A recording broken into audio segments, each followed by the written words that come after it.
281781। Okay. सुची जी, आपका birth place Shahdol है? बर्थ प्लेस शेड्यूल है सर। शहडोल जिले के बारे में बताइए कुछ।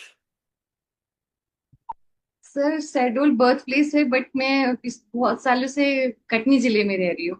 लेकिन मैम जो लिखा हुआ है तो उससे पीछा नहीं छूटेगा आपका।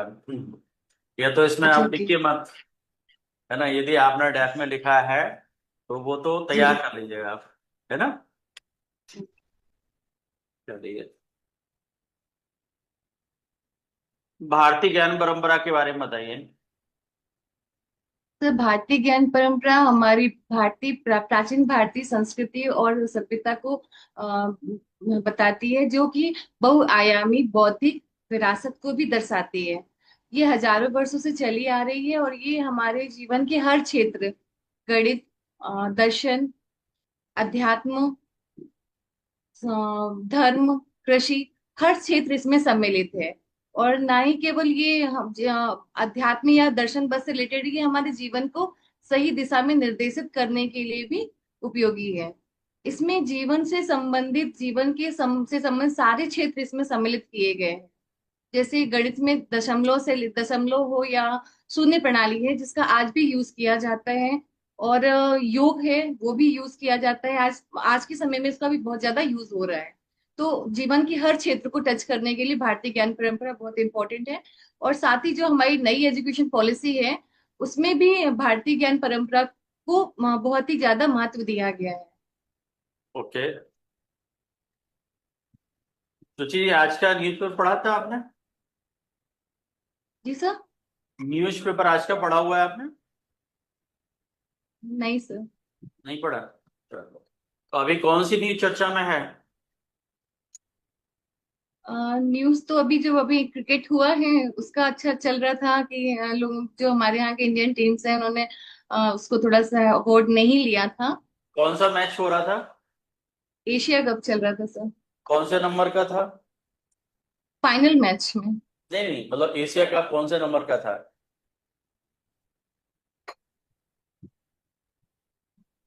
कहाँ पर हो रहा था? ये दुबई में। दुबई में हो रहा था। अभी आपका महिलाओं का वर्ल्ड कप स्टार्ट होने वाला है, जी। तो वो कहाँ पर होने वाला है? मैंने देखा नहीं है, नहीं देखा। न्यूज़पेपर नहीं पढ़ा। चलिए, ये सोनम वांगचुक कौन है? काफी चर्चा में है। सोनम। वांगचुक। मैंने अभी करंट न्यूज नहीं पढ़ी है सर। सोनल वांगचुक। लेह के बारे में, लद्दाख के बारे में कुछ सुना है? लेह लद्दाख रिसेंट में। हाँ जी। करंट का न्यूज नहीं पढ़ा है सर। चलो, नेपाल में जो सत्ता परिवर्तन हुआ है उसके बारे में कोई जानकारी है? हाँ, सत्ता परिवर्तन हुआ है, वहां पे बहुत ज्यादा विद्रोह हुआ था। फिर नया प्रशासन चुन लिया गया है वहां पर। ये मैंने देखा था। अभी कौन वहां का प्रमुख बना दिया गया अंतरिम सरकार का? नाम याद नहीं है। अच्छा, तो जीएसटी के बारे में तो सुना होगा, आपने पढ़ा भी होगा। हाँ, बहुत सारी चीजों से जीएसटी को कम कर दिया गया है। जैसे कि इलेक्ट्रॉनिक डिवाइसेस से है, और डेयरी प्रोडक्ट से है उसमें।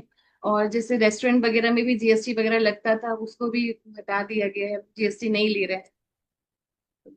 चलो, चलिए। ये क्रोमोसोम क्या होते हैं मैम? क्रोमोसोम हेरिडिटल व्हीकल होते हैं, जो एक पीढ़ी से दूसरी पीढ़ी में जीन्स को लेकर जाते हैं और हमारे लक्षणों को निर्धारित करते हैं। मतलब पेरेंट्स से बच्चों में जो ऑफस्प्रिंग में जो भी लक्षण जाते हैं, उसको निर्धारित करने वाली यूनिट होती है क्रोमोसोम। अच्छा, जीन क्या होते हैं? जीन ही होते हैं जो लक्षण। जीन होते हैं, जैसे एक बस पे यात्री होता है, तो क्रोमोसोम बस हो गई और जीन्स हो गए उसकी यात्री। तो जीन्स पर ही लक्षण रहते हैं, और वो क्रोमोसोम उसको लेकर एक पीढ़ी से दूसरी पीढ़ी में चलते हैं। इनकी स्टडी करने वाले साइंस को क्या बोलते हैं? Genetics. Genetics. Father of genetics किसको कहा जाता है? मेंडल। मेंडल को। तो मेंडल ने अपने जो उसमें प्रैक्टिकल में मटर के पौधों को ही क्यों चुना? मटर के पौधों के बहुत सारे लक्षण ऐसे थे जो कि जैसे कि वो एक वर्ष बहुवर्षीय पौधा था, मतलब आप एक वर्षीय था, वो एक साल में अपनी कई सारी पेड़ियां देता था। और उसमें जो जो लक्षण थे, जैसे कि उनके पॉट्स के कलर अलग अलग थे, तो वो आराम से वो कर सकते थे, और वो इजी ग्रोइंग था। तीसरी बात, उसमें जो कलर था प्लांट का, फूल के कलर्स भी डिफरेंट डिफरेंट, व्हाइट और पर्पल कलर आते थे, तो उनको करने में उसमें आसानी थी इसलिए। अच्छा, मेंडल के वंशानुक्रम के नियम क्या है? क्या सब वंशानुगत नियम नियम 3 नियम मेंडल ने दिए थे। Law of dominance, law of independent assortment, और लॉ और दिया था गैमेट की शुद्धता का नियम। 3 नियम दिए हैं। थोड़ा एक्सप्लेन करेंगे? Yes sir. Law of dominance, law of dominance में बताया था उन्होंने कि अर्बन जनरेशन में जो पीढ़ी अपने आप को शो करती है, वो डोमिनेंट कैरेक्टर होती है, और जो नहीं शो कर पाती है वो रेसेसिव होती है। तो अब इसको उन्होंने कहा था डोमिनेंट कैरेक्टर। और दूसरा जो नियम था, लॉ ऑफ गैमिटी और प्योरिटी ऑफ गैमेट्स का, इसमें उन्होंने बोला था जब दो लक्षण साथ में रहते हैं तो प्रथम पीढ़ी में वो साथ में रहते हैं, लेकिन सेकंड पीढ़ी पर आने पर वो अलग अलग हो जाते हैं, प्योरली एक दूसरे ट्रांसमिट होते हैं। तो इन्होंने सेकंड में ये कहा था। और थर्ड जो था, इंडिपेंडेंट असॉर्टमेंट, इंडिपेंडेंट असॉर्टमेंट में उन्होंने बोला था कि हर एक लक्षण, ये था इन्होंने किया था डाई हाइब्रिड क्रॉस किया था, इसमें इन्होंने बताया था कि हर लक्षण के लिए जीन रिस्पॉन्सिबल होते हैं, और जब वो एक पीढ़ी दूसरी पीढ़ी में जाते हैं तो स्वतंत्र रूप से अपने लक्षणों की वंशागति करते हैं। म्यूटेशन क्या है? क्या सर? म्यूटेशन। म्यूटेशन, जी। ये आकस्मिक और अचानक से आने वाले परिवर्तन होते हैं जो कि जीन्स में, क्रोमोसोम में हो सकते हैं। तो कुछ कभी कभी आकस्मिक भी होते हैं, और कभी कभी ये रेज के द्वारा भी होते हैं, जैसे गामा रेज हो गया, यूवी रेज हो गए, उनके द्वारा भी म्यूटेशन उत्पन्न हो जाता है। ओके, ग्लोबल वार्मिंग क्या है? Global global warming. Global warming जैसा, ग्लोबल वार्मिंग एनवायरमेंटल से रिलेटेड है सर। इसमें जैसे ग्रीन हाउस इफेक्ट और एनवायरमेंट से रिलेटेड है ग्लोबल वार्मिंग सर। तो इसका यानी कि क्या प्रभाव पड़ता है इन्वायरमेंट पर? अगर एनवायरमेंट पे प्रभाव पड़ेगा, अगर इसको सेफ नहीं किया गया, या अपन जरूरत से ज्यादा, जैसे व्हीकल के धुएं वगैरह से हुआ ज्यादा, CFLC जो है, क्लोरोफ्लोरोकार्बन, इनका यूज करेंगे, तो हमारे एनवायरमेंट को इफेक्ट डालता है, वो ओजोन छिद्र वगैरह का बनना, ये सारा इसके अंतर्गत आता है। अच्छा, आपका ग्रीन हाउस इफेक्ट के लिए जो गैसेस हैं, ग्रीन हाउस गैसेस, उसमें कौन कौन सी गैसेस आती हैं?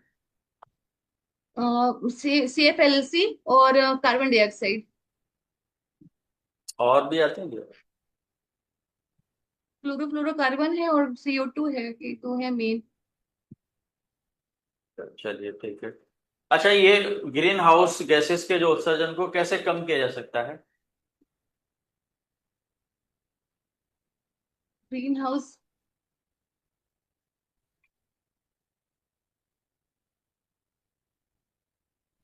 मेनली आप जैसे इसका है, इलेक्ट्रॉनिक्स और डिवाइसेस है, इनमें कुछ ऐसी चीजें बनाना जैसे फ्रिज वगैरह से होता है, तो इसका कुछ ऐसा सिस्टम होना चाहिए कि ज्यादा ज्यादा उत्सर्जित ना हो। और जो ये है जो व्हीकल से चलते हैं, धुएं निकलता है जो गाड़ियों से, तो उसको भी ऐसा कुछ बनाना चाहिए कि वो धुएं से ना निकले, अपन इलेक्ट्रिक वाला यूज कर ले, ना कि अच्छा, पेट्रोलियम गैसेस वाला फ्रिज यूज में करें। कौन सी गैस यूज होती है? फ्रिज में जी। क्लोरोफ्लोरोकार्बन। पहले होती थी, अब नहीं होती है। पता नहीं है सर। अच्छा, कार्बन साइकिल क्या है? कार्बन साइकिल, कार्बन साइकिल मतलब पूरी कार्बन की साइकिल की, वो समुद्र में कहाँ पे कार्बन इकट्ठा होता है और किस रूप में हम बॉडी में उसको लेते हैं और फिर उसको एक्सक्रीट करते हैं, वो पूरा एक सिस्टम होता है साइकिल के फॉर्म में। तो इसका इन्वायरमेंट पे क्या इफेक्ट होता है? कार्बन का इफेक्ट, कार्बन से तो कार्बन इंपॉर्टेंट है ही, चाहे वो फॉसिल्स के फॉर्म में हो, के लिए भी इंपॉर्टेंट होता है, या फिर अगर कार्बन कम रहेगा तो भी बहुत सारी दिक्कतें आती हैं। अच्छा, ये विषैली भारी जो धातुएं होती हैं वो कौन कौन सी हैं?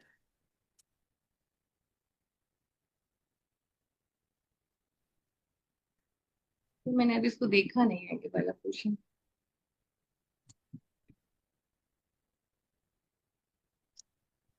एसिड रेन क्या होता है, जी। किसकी वजह से होता है? अच्छा, HNO3 और SO2। हम्म। तो इसका इफेक्ट क्या होता है इन्वायरमेंट पर? HNO3 और इसे जो भी, ये तो एक एसिड, एसिड है। हाँ एसिड रेन का क्या हाँ, इफेक्ट होता है? एसिड रेन से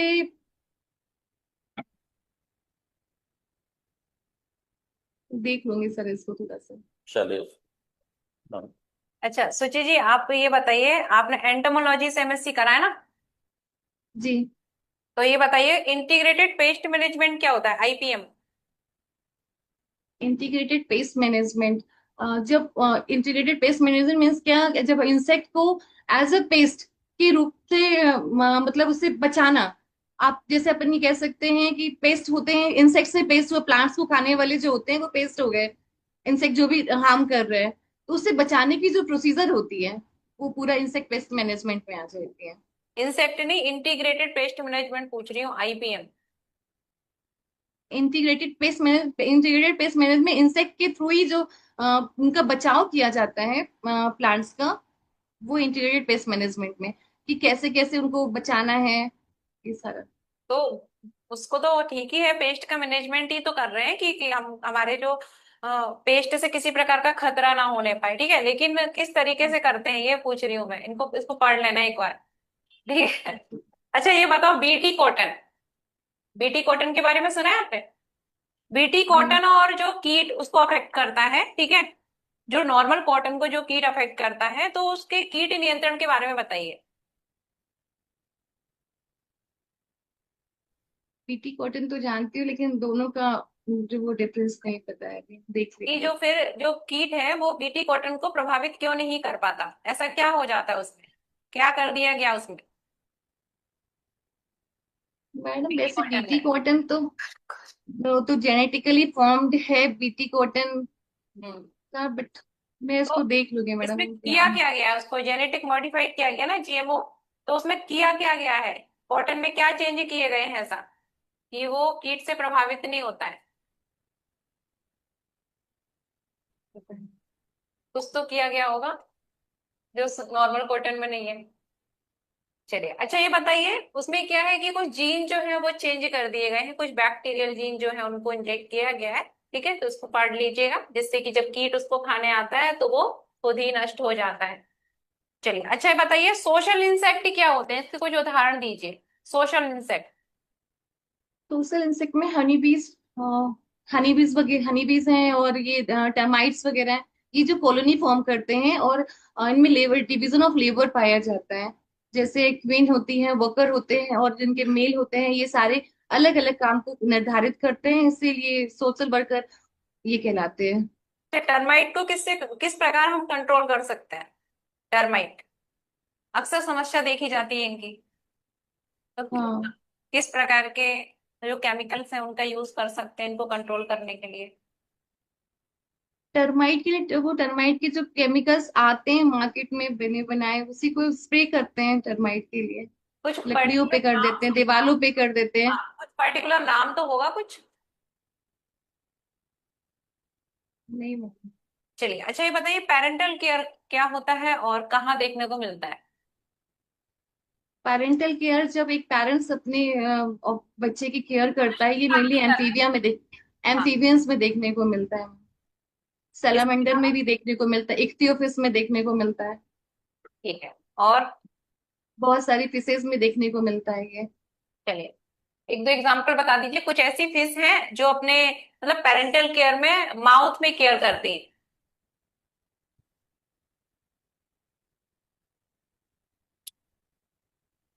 अच्छा ये बताइए, मोस्टली जो पेरेंटल केयर होती है ये मेल के द्वारा की जाती है कि फीमेल के द्वारा की जाती है?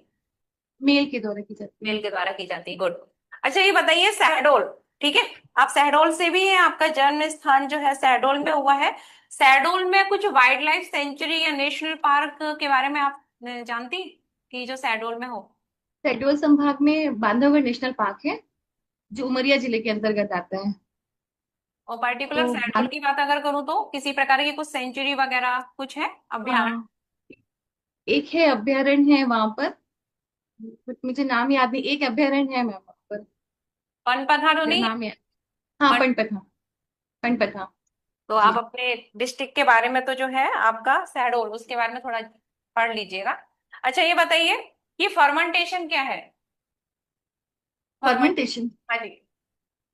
फर्मेंटेशन जैसे कहना चाहिए कि किसी चीज को फर्मेंटेड कर देना, उसमें बैक्टीरिया के द्वारा या फर्मेंटेड हो जाता है। तो होता क्या है फर्मेंटेड होके? ये तो ठीक है, फर्मेंटेशन मतलब फर्मेंटेड प्रोडक्ट हाँ, है, जैसे उसमें होता क्या जैसे है? जैसे इडली वगैरह बनता है, इडली डोसा, इनका फॉर्मेशन जो होता है, तो ये फर्मेंटेशन की एक प्रोसेस होती है। तो उस प्रोसेस में होता क्या है? माइक्रोब्स का यूज करते हैं, लेकिन होता क्या है? हाँ, वो क्यों फूल जाता है डो?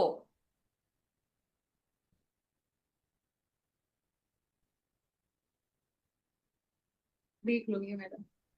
एनारोबिक रेस्पिरेशन ही होता है। हाँ, एनारोबिक रिस्पिरेशन, यस। चलिए। यस, अच्छा, yes, anaerobic respiration. Fermented food के नाम बताइए। फर्मेंटेड फूड में ये इडली आ जाएगा, डोसा आ जाएगा, इसके अचार अलावा? वगैरह हो गया, दही, दही हो गया, ब्रेड हो गया। बस बस दही। दही जो है इसको फर्मेंटेड मतलब करने के लिए किस प्रकार के माइक्रो ऑर्गेनिज्म की आवश्यकता होती है, उसका नाम बताइए। लैक्टोबैसिलस। Lactobacillus, okay good. अच्छा ये बताइए कुछ माइग्रेटरी फिश के नाम बताइए मुझे, जो फ्रेश वाटर से मराइन वाटर में जाती हैं कभी कभी। मैम, गेस करूं क्या? मुझे एकदम कंफर्म नहीं है, बट गेस कर सकती हूँ। चलिए रहने दीजिए, जब हिल्सा। आपका आंसर भी नहीं है। अच्छा किस लिए जाती है हिल्सा?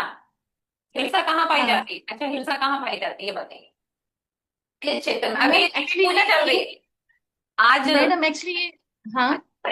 देवी पूजा चल रही है, तो देवी पूजा के टाइम पे किस क्षेत्र में हिल्सा जो है फिश, ठीक है, ऐसा सुना जाता है कि उसका भी भोग लगाया जाता है देवी जी को। मुझे कंफर्म नहीं पता, लेकिन सुनने में ऐसा मैंने सुना है। तो किस क्षेत्र में हिल्सा फिश जो है उसका भोग लगाया जाता है? No idea. Paschim Bangal side. भाई देवी जी से भी तो आइडिया ला सकते हैं। देवी देवी जी जी बंगाल, ठीक है, पश्चिम बंगाल साइड। तो ऐसा मतलब मैंने भी सुना है, मैंने वहां जाके देखा नहीं है, लेकिन सुना है उधर हिल्सा फिश जो है काफी प्रचलित फिश है, ठीक है, फेमस है वहां की हिल्सा फिश। आप वैसे भी बता सकते थे, मैंने नाम ही ले दिया था हिल्सा। अच्छा ये बताओ कि क्रिस्पर केस 9 टेक्निक क्या है? क्रिस्पर। केस 9 टेक्निक या ओनली क्रिस्पर ही बता दीजिए, क्रिस्पर टेक्निक क्या होता है? इसके बारे में नहीं आपने पता सुना है? मैम। नहीं सुना? चलिए। अच्छा ये बताओ वार्म ब्लडेड और कोल्ड ब्लडेड एनिमल क्या होता है?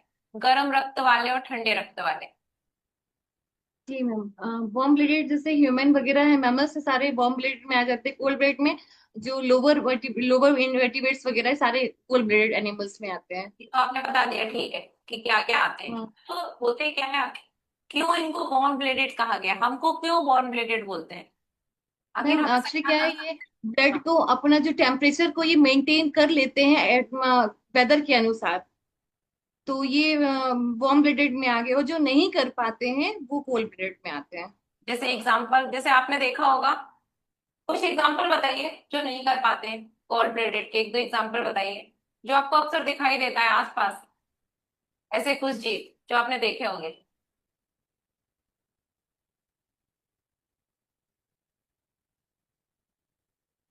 होते हैं मैम बहुत सारे, मुझे रेप्टाइल रिसेंटली याद फैमिली नहीं के आ कुछ अच्छा आइडिया ये है? ठंड का रेप्टाइल्स में सीजन जैसे आता है, ठंड का सीजन आता है तो छिपकली आपको बिल्कुल दिखाई नहीं देती, लिजार्ड छिपकली। छिपकली स्नैक भी नहीं दिखाई देंगे, वो जमीन के अंदर चले जाते हैं, फिर तो ये बाद में वो इसलिए चले ऊपर जाते हैं आते हैं। क्योंकि ये कोल्ड ब्लडेड है। ओके, चलिए। अच्छा ये बताइए नेचुरल सिलेक्शन के बारे में आप क्या जानते हैं? नेचुरल सिलेक्शन डार्विन ने दिया था, क्या? डार्विन ने प्रपोज किया था। नेचुरल सिलेक्शन के अंदर उनकी कुछ थ्योरम थी, जैसे सर्वाइवल ऑफ फिटेस्ट था, और स्ट्रगल ऑफ लाइफ था, ये सारी चीजें उसमें इन्होंने ये बताया था कि, और भी था, एडॉप्टेशन वगैरह भी था इसके अंतर्गत आता है, और ओरिजिन ऑफ स्पीसीज, ये सारे। तो इनका कहना ये था कि एनवायरमेंट के अनुसार जो अपने आप को अगर वहां पे अडॉप्ट कर लेते, रह लेते हैं, जैसे इनकी सबसे पहले इन्होंने थ्योरम ये दिया था कि जो जीव होते हैं उनमें प्रजनन की क्षमता बहुत ज्यादा होती है। पहली, प्रजनन की क्षमता ज्यादा होती है, लेकिन अगर उनमें खाने के लिए, अपनी सुरक्षा के लिए और सोर्स के लिए इनमें स्ट्रगल होता है, तो इन्होंने स्ट्रगल अप्लाई दिया। तो जो अपने आप को उस स्ट्रगल से आगे निकाल लेते हैं, सरवाइव कर जाते हैं, तो वो रह जाते हैं, वो जो नहीं कर पाते हैं वो खत्म हो जाते हैं। फिर सर्वाइवल ऑफ फिटेस्ट था, कि उसमें उन्होंने बोला कि जब कोई विषम परिस्थिति आती है, तो अगर जो लोग अपने आप को, अपनी बॉडी में चेंजेस ला लेते हैं, तो वो तो सरवाइव कर जाएंगे, लेकिन जो नहीं कर पाते वो भी खत्म हो जाते हैं। और इस प्रकार से जो सब चीजों से बढ़ते हुए आगे बढ़ते, तो एक नई स्पीसीज का ओरिजिन हो जाता है।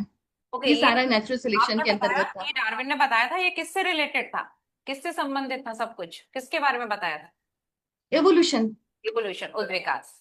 ओके सर, अब सर आपसे प्रश्न पूछें। डॉक्टर सुचिता सिंह जी, सुन पा रही हैं आप मुझे? Yes sir.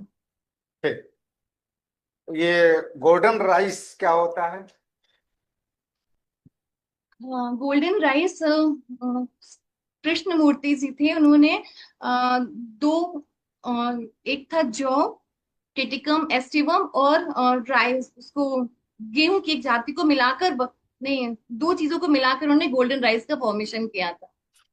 यानी ये जेनेटिक इंजीनियरिंग का एक प्रोडक्ट है। जी। और किस लिए किया गया था? इसका क्या व्यवहारिक उपयोग है? ऐसा था कि गोल्डन राइस में ये विटामिन जो B1 है उसकी मात्रा ज्यादा थी और ज्यादा न्यूट्रिशियस वैल्यू था। इस पर्पज से इसको बनाया गया था। किस फल में ज्यादा न्यूट्रिएंट्स वैल्यू होता है? किस फल में जी सर। ज्यादा न्यूट्रिशनल फोर्स क्या होते हैं? न्यूट्रिशन वैल्यू सबसे ज्यादा किस हाँ, फ्रूट में होती है? जी जी। सर मेरे ख्याल से तो सब फ्रूट्स में, सभी में अच्छा रहता है। जैसे एप्पल में भी कुछ है, विटामिन A वगैरह हो है, लेकिन जैसे जो खट्टे फ्रूट है, सिट्रस फ्रूट होते हैं, तो वो भी विटामिन C के अच्छे सोर्स होते हैं, तो वो भी अच्छे हुए। तो क्या अनार। एक शुगर का जी। पेशेंट अनार या केले का सेवन कर सकता है? शुगर का पेशेंट, हाँ, कर सकता है, लेकिन उसको कम करना चाहिए। कम करना चाहिए। मेनली मैंगो, वो उसको मैंगो खाना, क्योंकि मैंगो में शुगर ज्यादा होती है, तो हम्म। मैंगो अवॉइड करते हैं शुगर के पेशेंट। अच्छा, ये ग्लाइसेमिक इंडेक्स क्या होता है? ग्लाइसेमिक इंडेक्स, ये हमारे जो खाने में होते हैं उसमें सभी सभी खाने की अपनी एक वैल्यू होती है, ग्लाइसेमिक इंडेक्स होता है। तो जो इसमें मेनली ये कहा जाता है कि जो शुगर के पेशेंट होते हैं, उस GI वैल्यू का, मतलब नॉर्मल इंसान भी कर सकता है, लेकिन GI वैल्यू का ध्यान रखना चाहिए कि ज्यादा GI वैल्यू जिसकी होती है उसको उनको नहीं यूज करना चाहिए, या कम से कम। जैसे कि तरबूज की GI वैल्यू बहुत ज्यादा होती है, तो उसको इन पेशेंट्स को, शुगर के पेशेंट्स होते हैं, उनको कम खाना चाहिए। और जो ये मिलेट्स वगैरह होते हैं, इनमें इनकी GI वैल्यू बहुत अच्छी होती है, मतलब कम होती है, तो इसको आप प्रॉपर यूज कर सकते हैं। ये न्यूट्रिशियस फूड में आ जाता है। इंसुलिन का क्या कार्य है? Yes sir. इंसुलिन हमारी पैंक्रियास ग्लैंड से सिक्रीट होता है, सिक्रीट होने वाला हार्मोन है। और ये हार्मोन क्या करता है कि काम तो इसके बहुत ज्यादा, लेकिन जो इसका मेनली फंक्शन है वो है कि हमारी सेल्स तक, सेल्स की परमेबिलिटी को बढ़ाता है, जिससे कि जो ब्लड में है शुगर होता है वो सेल्स तक पहुंच जाए, और सेल्स उसको पूरी बॉडी में डिस्ट्रीब्यूट, प्रॉपर मात्रा में डिस्ट्रीब्यूट कर दे, जैसे एनर्जी वगैरह। लेकिन जब कभी इंसुलिन की कमी हो जाती है, तो हमारी सेल्स तक ये शुगर नहीं पहुंच पाती है, और डायबिटीज या डायबिटीज मेलिटस डिसीज हो जाती है। अच्छा, अगर शरीर में शुगर की मात्रा कम हो जाए, है ना, हाँ। तो क्या प्रभाव पड़ेगा शरीर पर? अगर शरीर में शुगर की मात्रा कम हो जाएगी, तो यस, तो फिर हमारे जैसे इसमें, इसको अपन कहते हैं कि न्यूरॉन्स तक, नर्वस सिस्टम तक नहीं पहुंच पाएगा, रेटिना नहीं पहुंच पाएगा, आई विजन कमजोर हो जाता है, नर्वस से रिलेटेड प्रॉब्लम भी आ जाती है। और अगर बहुत ज्यादा हो जाए तो? शुगर बहुत ज्यादा होती है, वही हाइपरग्लाइसेमिया हो गया, ब्लड में शुगर लेवल का ज्यादा होना, तो इसका क्या यही क्या इफेक्ट ये पड़ता कहलाता है। है? जी, इसका क्या इफेक्ट पड़ता है शरीर पे? हाइपरग्लाइसेमिया हो गया तो ये डायबिटीज की डिसीज हो, डायबिटीज मतलब डायबिटीज के सारे लक्षण आ जाते हैं इसमें। नहीं, लक्षण आ गए वो तो ठीक है, लेकिन क्या क्या हाँ, इम्पेक्ट पड़ेगा बॉडी पे? कौन कौन सा अंग प्रभावित होगा उससे? डाइट इसे शुगर के होने से ज्यादा, देखिए पहले तो अगर जैसे इसे पॉलीयूरिया और पॉलीडिप्सिया, ये सारी कंडीशंस आती हैं, डिहाइड्रेशन वाली प्रॉब्लम भी आ जाती है बॉडी में। ठीक है। माइक्रोबायोलॉजी। कीटोन बॉडीज का फॉर्मेशन होने लगता है। माइक्रोबायोलॉजी क्या है? माइक्रोबायोलॉजी। बायोलॉजी की वो शाखा है जिसमें माइक्रो ऑर्गेनिज्म की स्टडी की जाती है। अच्छा अच्छा। और बायोटेक्नोलॉजी, ये क्या है? बायोटेक्नोलॉजी, ये भी बायोलॉजी की वो शाखा है जिसमें बायोलॉजी में यूज होने वाली जो टेक्निक्स वगैरह हैं, जेनेटिक इंजीनियरिंग वगैरह, ये सारी चीजें इसमें स्टडी की जाती हैं। जीन्स क्या होते हैं? जीन। जीन, जीन डीएनए का एक पार्ट होता है जीन्स, जो कि क्रोमोसोम पे क्रोमोमियर नाम स्थान पर स्थित होता है, और ये लक्षणों को एक पीढ़ी से दूसरी पीढ़ी में ले जाने का काम करता है। इसी में लक्षण होते हैं जो ट्रांसफर होते हैं। जी जी। डीएनए क्या होता है? DNA. DNA deoxy nucleic acid, ये न्यूक्लिक एसिड है, और ये भी हमारा जो आनुवंशिक लक्षणों के लिए रिस्पॉन्सिबल होता है, मेनली हमारे न्यूक्लियस में पाया जाता है। और ये भी पीढ़ी दर पीढ़ी, ये भी चूंकि जीन्स का पार्ट है तो वो ट्रांसमिट होता है, और अच्छा इसमें सर, नाइट्रोजन बेसिस पाए जाते हैं। ठीक है। शरीर में डब्ल्यूबीसी का क्या काम है? वाइट ब्लड सेल्स मेनली ये इम्यूनिटीज के लिए रिस्पॉन्सिबल होता है, इम्यून सिस्टम के लिए रिस्पॉन्सिबल होता है। अगर डब्ल्यूबीसी कम होगा तो इम्यून सिस्टम अफेक्टेड होगा।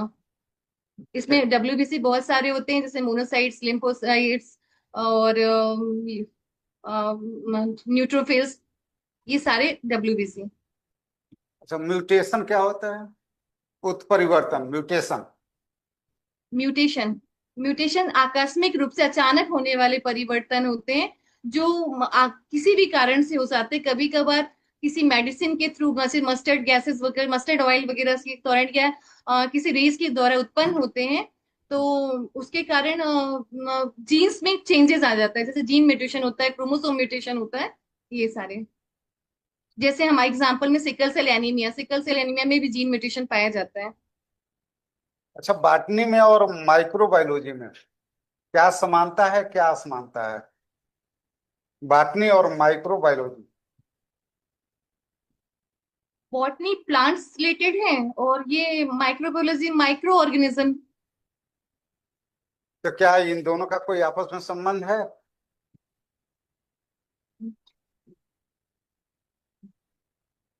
बॉटनी माइक्रो, हाँ सर, रिलेटेड तो सारे जो ये सब्जेक्ट्स हैं, बॉटनी, जूलॉजी, ये तो कोरिलेट करते ही हैं कहीं ना कहीं, क्योंकि माइक्रो ऑर्गेनिज्म इफेक्टेड करते हैं प्लांट्स वगैरह को भी। अच्छा, ये जूलॉजी से पीजी करने के बाद अगर असिस्टेंट प्रोफेसर ना बना जाए तो इस सब्जेक्ट की और क्या क्या उपयोगिता है? जूलॉजी से पीजी करने के बाद अगर मतलब असिस्टेंट प्रोफेसर ना बने तो हाँ, तो इस सर सब्जेक्ट इसमें का हम और अगर क्या ये कहा क्या जाए क्या उपयोग है? तो इसी ये अप्लाइड जूलॉजी के अंतर्गत भी है, कि अगर आप चाहें तो अपना बिजनेस स्टार्ट कर सकते हैं, एपिकल्चर के रूप में, सेरिकल्चर के रूप में, या एक्वाकल्चर फार्मिंग भी, अपना फिश फार्म वगैरह भी खोला जा सकता है, जिस जो कि आपके इसके फ्यूचर के लिए बेनिफिशियल हो सकते हैं। तो इतने सारे अपॉर्चुनिटीज है, तो फिर आप असिस्टेंट प्रोफेसर क्यों बनना चाहती हैं? सर जो चूंकि मेरा एजुकेशनल बैकग्राउंड भी मुझे ये बताता है, मतलब मेरा जो पीएचडी मैंने की है, और ये तो इसके अकॉर्डिंग हम इसकी जॉब के लिए भी और जॉब सिक्योरिटी के लिए भी मुझे असिस्टेंट प्रोफेसर बनना है। ठीक है, ठीक है। हेलो मैम, आप सुन पा रही है मुझे? Yes ma'am. आप ये बताइए हमारे इंडिया में कहीं पे हाथियों से रिलेटेड अस्पताल बनाया गया है क्या? हाथियों, हाथी के मैडम, लिए? एलिफेंट एलिफेंट प्रोजेक्ट तो सुना है मैंने, मतलब हॉस्पिटल नहीं मालूम। नहीं, ये कब नहीं पता है आपको? मथुरा में बनाया गया है। देख लूंगी। मथुरा, देख मथुरा लूंगी यू मैम। मथुरा में जी। बनाया गया है। हाथी का वैज्ञानिक नाम बता दीजिए आप हमें। एलिपस मैक्सिमस। अच्छा, टाइगर का? और पैंथरा टाइग्रिस। अच्छा ठीक है। आप रामसर साइट के बारे में जानती हैं? Yes ma'am. बताइए, रामसर साइट क्या होते हैं? रामसर साइट वेटलैंड है मैम।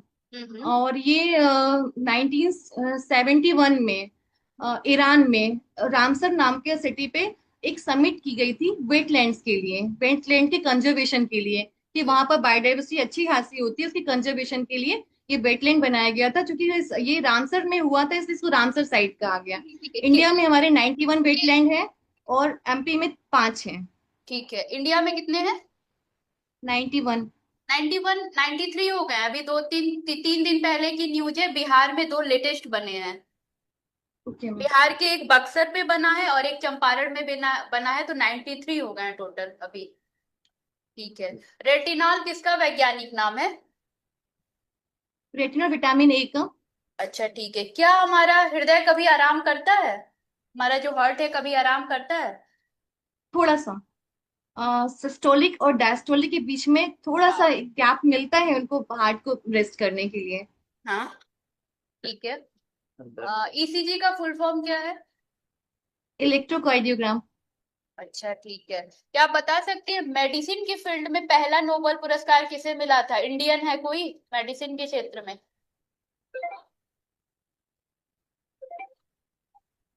आप देख लूंगी, मुझे याद नहीं। जेनेटिक कोड के लिए मिला था 1968 में डॉक्टर खुराना। हरगोविंद खुराना को। खुराना जी को। खुराना को मिला था। ठीक है। अच्छा ठीक है। इंडिया में स्पाइडर के लिए एक म्यूजियम बनाया गया है। वो मध्य प्रदेश में बनाया गया है। कहाँ पे बनाया गया है बता सकती हैं? 2018 में बनाया गया था, 18-19 में। हाँ। Ma'am no idea. हाँ, मतलब उसको आर्केनियर करके नाम दिया गया है, जबलपुर में बनाया गया है। मैम मैंने स्पाइडर पे थोड़ा सा वर्क किया था जब हम सियोरा में थे, बट नहीं, मुझे आइडिया नहीं है इसका। महाराष्ट्र में भी है, लेकिन वहां पे वो म्यूजियम है। यहाँ पे भी बनाया गया है, लेकिन ये कुछ दूसरे तरह से, इसे इंडिया का ये पहला है।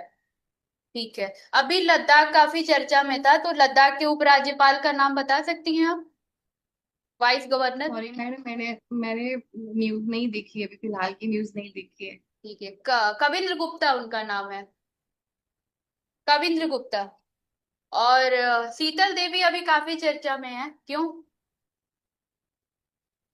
मैडम न्यूज नहीं देखी, अब पक्का देख लूंगी। पैरा ओलंपिक में जो आर्चरी होती है ना, उसमें इन्होंने गोल्ड जीता है। तुर्की में कंपटीशन चल रहा है वर्ल्ड लेवल का, उसके लिए। मेरा आपसे लास्ट क्वेश्चन ये है कि अभी टोटल कितने नेशनल पार्क है इंडिया में टोटल?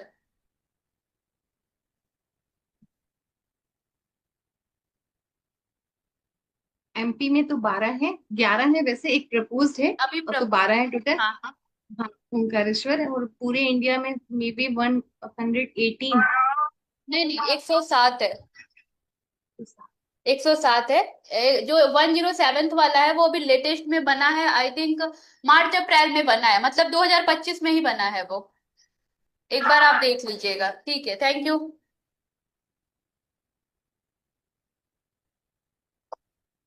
सर मेरा करंट बहुत वीक है, हम न्यूज जरूर देख हाँ, लेंगे अभी। थोड़ा सा अपने जो हाईलाइटेड टॉपिक्स है ना, जैसे एशिया कप हो गया, सूर्य कुमार यादव हैं, किस नंबर का है, यूएई में हो रहा है, ये सारी चीजें, कितने कितने मतलब कितने टीम उसमें हिस्सा ली, ये मतलब 6-7 पॉइंट आप ले लीजिए। शीतल देवी का भी देख लीजिए।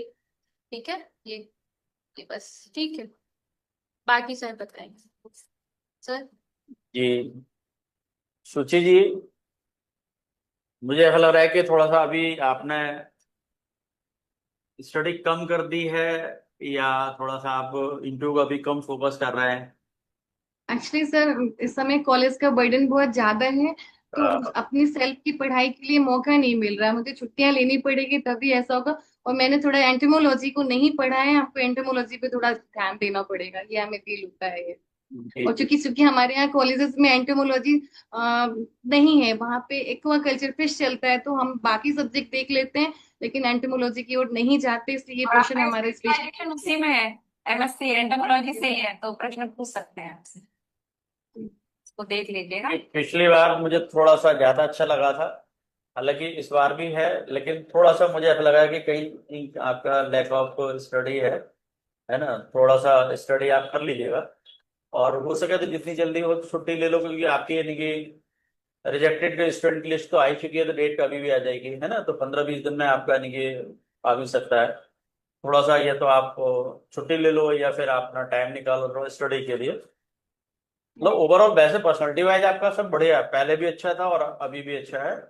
आपका वे ऑफ कम्युनिकेशन बहुत अच्छा है, कॉन्फिडेंस लेवल भी अच्छा रहता है आपका, है ना, और मतलब पर्सनालिटी अट्रैक्टिव है आपका, सारा कुछ अच्छा है। बट ये कि नॉलेज में थोड़ा सा मुझे इस बार पिछली बार से भी थोड़ा सा इस बार मुझे कम लगा, थोड़ा शहडोल के बारे में भी, है जो ना। नेशनल हाँ पार्क सेंचुरी आसपास जो है, थोड़ा सा उसको। भाई, आपका हाँ सर, बर्थ एक प्लेस चीज है। था, मैंने जैसे उसमें बर्थ प्लेस शेड्यूल डाला है, बट मैंने इसमें जो आप रहने वाले वो मैंने कटनी डाला है, तो मैंने कटनी को रेडी किया है। नहीं, हम शेड्यूल का भी बता सकते हैं, ऐसा नहीं कि मुझे पता नहीं है, बट ज्यादा अच्छे से मैंने कटनी को रेडी किया था। नहीं, आपको और रीवा, चूंकि मेरे डेप में रीवा भी मेंशन है, मैयर भी मेंशन है, तो तो मैंने इन एरिया को ज्यादा करके रखा था। मतलब आपका जो न्यू आपका डेप है ना, उसमें 3 सिटी को आपको भरना है ना, तो वो आपने भरा होगा शायद, उसमें शेड्यूल भी होगा आपका। अभी मैंने भरा नहीं है सर। अच्छा, ओल्ड में तो आपका वर्क प्लेस है, तो शेड्यूल को भी आप पढ़ लीजिएगा, तो ये पूछा है ना, रीवा भी पढ़ लीजिएगा, क्योंकि आपकी यूनिवर्सिटी हाँ, है ना वहां से। रीवा के। कैसे भी बता, हाँ। हाँ, तो थोड़ा सा ये लोकल की जानकारी तो होनी चाहिए, है ना, और सब्जेक्ट को थोड़ा सा और पढ़ लीजिएगा, करंट को भी, न्यूज़पेपर रेगुलर पढ़ते रहिएगा, है ना, थोड़ा टाइम निकालें आप, है ना। ओवरऑल पर्सनालिटी में कोई वो बाकी नहीं है, मतलब बढ़िया सारा कुछ है आपका, वे ऑफ कम्युनिकेशन अच्छा है आपका, है ना, कॉन्फिडेंट भी रहते हैं, आंसर नहीं आता उसके बाद भी चेहरे के हाव भाव भी अच्छे हैं आपके। हाँ, मतलब फेशियल एक्सप्रेशंस काफी अच्छे हैं, बढ़िया। चलो, ठीक। Thank you sir. ओके।